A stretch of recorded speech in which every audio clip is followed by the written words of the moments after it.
Praise the Lord. இன்றைய பலப்படுத்தும் வார்த்தை தானியேல் 3வது அதிகாரம் 17வது வசனம். Daniel chapter 3 verse 17. நாங்கள் ஆராதிக்கிற எங்கள் தேவன் எங்களை தப்புவிக்க வல்லவராய் இருக்கிறார். Our God whom we serve is able to deliver us. ஹல்லேலூயா. நாம் ஆராதிக்கிற தேவன் இயேசு கிறிஸ்து நம்முடைய வாழ்க்கையில அநேக பிரச்சனைகள் நம்ம இன்னைக்கு சிக்கி கொண்டிருந்தாலும் கூட அதிலிருந்து நம்மளை மீட்டெடுத்து அந்த பிரச்சனைகள்ல இருந்து நமக்கு எந்த ஒரு பாதிப்பும் வராதபடி அதிலிருந்து நம்மளை தப்புவித்து நம்மளை பாதுகாக்க வல்லமை உள்ள தேவனாக அவர் நம்மளோட கூட இருக்கிறார். இன்னைக்கு அநேக பிரச்சனைகள் உங்களுக்கு விரோதமாக எழும்பின உடனே நீங்க பயந்து போயிருக்கிறீங்க, அப்படிதானே?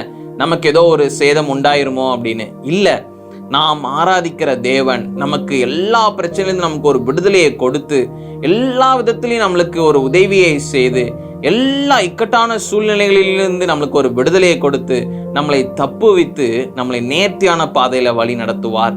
அதனால எதை குறித்து யோசிச்சு கவலைப்படாதீங்க. கர்த்தர் தேவன் நம்மளோட கூட இருக்கிறார். அவர் எல்லாவற்றையும் பார்த்து கொள்வார். அவர் உங்களை தப்புவிப்பார். எல்லா தீமைகளிலிருந்து உங்களை விலக்கி காப்பார். நாம் எல்லாரும் கண்களை மூடி ஜெபிக்கலாம். எங்களை நேசிக்கிற நல்ல தகப்பனே, ஏசப்பா, நீங்க பிள்ளைங்களோட கூட இருக்கிறீங்க. ஆண்டவரே ஏசப்பா, எல்லா பிரச்சனைகள் தீமையிலிருந்து ஆண்டவரே பிள்ளைங்களை விலக்கி வைங்க, தப்புவித்து பாதுகாத்துக்கோங்க. ஆண்டவரே ஏசப்பா, நீங்க தகப்பனே ஏசப்பா உடைய ரத்தத்துக்குள்ள ஒப்பு கொடுத்து ஜெபிக்கிறோம். நீங்க பாதுகாத்துக்கோங்க. ஆவியானவரே, நீங்களே கூட இருந்து வழி நடத்துங்கப்பா, ஆளுகை செய்யுங்க. இயேசுவின் மூலம் ஜெபிக்கிறேன் பிதாவே. ஆமேன், ஆமேன், ஆமேன்.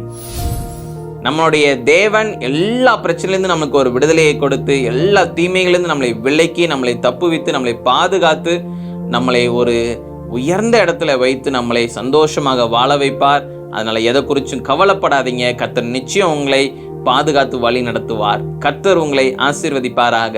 ஆமென்.